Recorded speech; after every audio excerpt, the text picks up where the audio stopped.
Здравейте, аз съм Влади. Искам да направя изявление с цел протест задържането на една невинна жена в затвора на Техран, в Иран.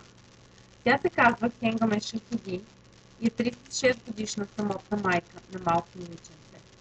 В професия тя е журналист, също така и активист.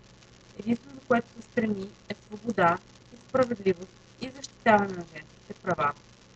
Но поради това, че се опълчва на жестокият режим в Иран, тя е задържана в затвора с присъда за 7 години.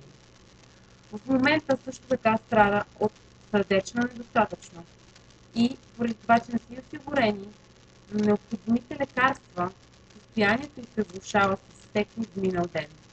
Затова аз от името на България и българския народ искам да изправя това послание и да мога да подкрепя и да протестирам срещу нейното задържане.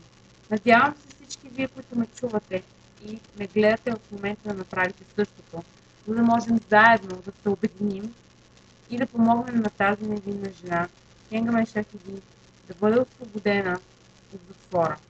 Благодаря ви.